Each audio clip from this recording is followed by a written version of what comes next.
धार्मिक ग्रंथों के अनुसार एक बार भगवान राम ने अश्वमेध यज्ञ का आयोजन रखा।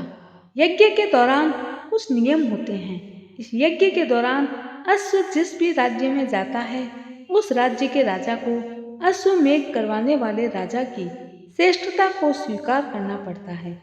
अगर राजा ऐसा नहीं करता है, तो अश्वमेध यज्ञ करवाने वाले राजा के साथ उसे युद्ध के मैदान में उतरना पड़ता है।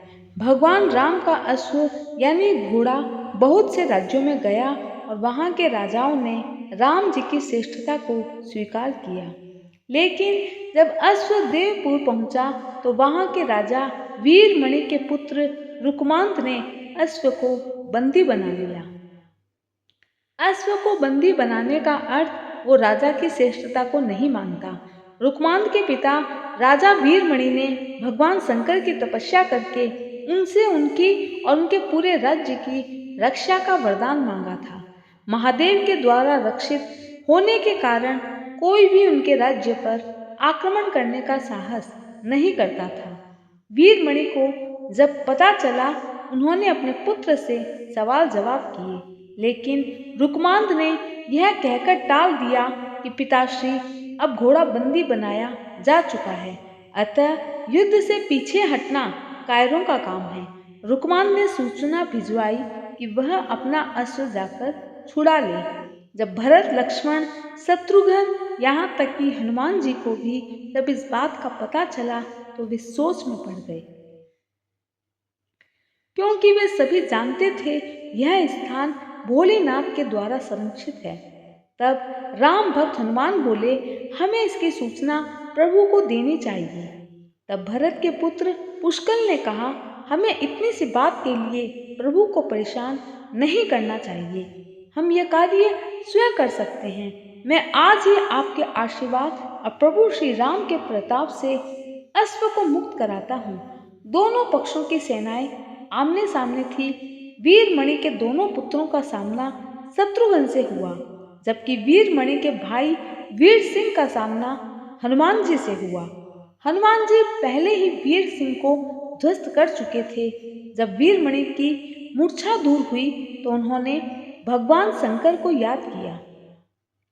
महादेव वीरमणि के नेतृत्व में वीरभद्र, नंदी, भृंगी सहित अपने सारे गणों को भेज दिए। एक ओर राम की सेना तो दूसरी ओर शिव की सेना थी। भगवान शिव की विशाल सेना देखकर युद्ध क्षेत्र में जैसे प्रलय आ गया हो। वीरभद्र ने एक त्रिशूल से शत्रुघ्न पुत्र पुष्कल का मस्तक काट दिया। उधर भृंगी आदि गणों ने भी राम के भाई शत्रुघ्न को बंदी बना लिया। बाद में हनुमान भी नंदी के शिवास्त्र से पराभूत होने लगे।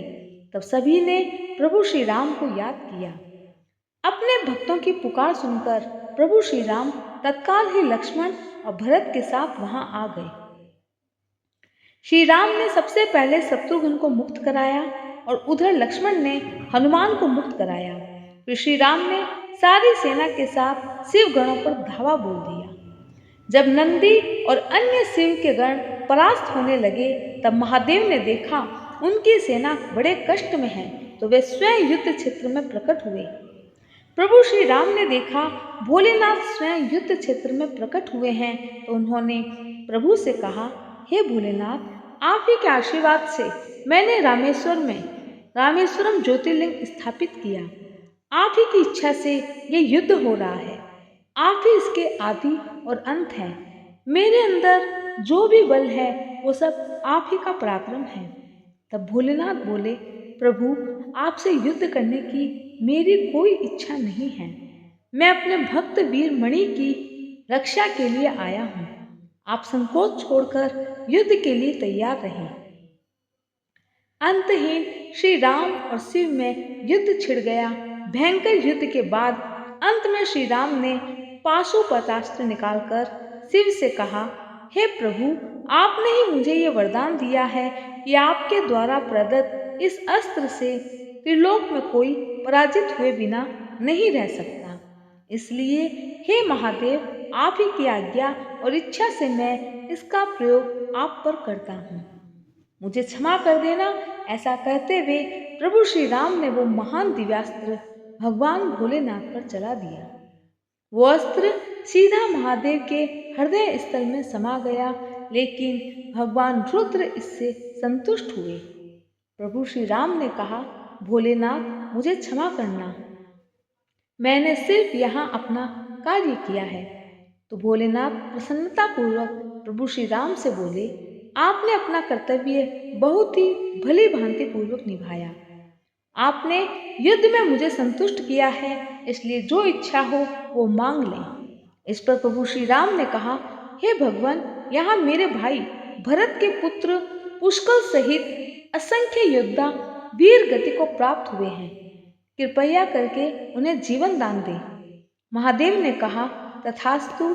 इसके बाद शिव की आज्ञा से राजा वीरमणि ने यज्ञ का अश्व श्री राम को लौटा दिया और श्री राम भी वीरमणि को उनका राज्य सौंपकर शत्रुघ्न के साथ अयोध्या की ओर चल दिए।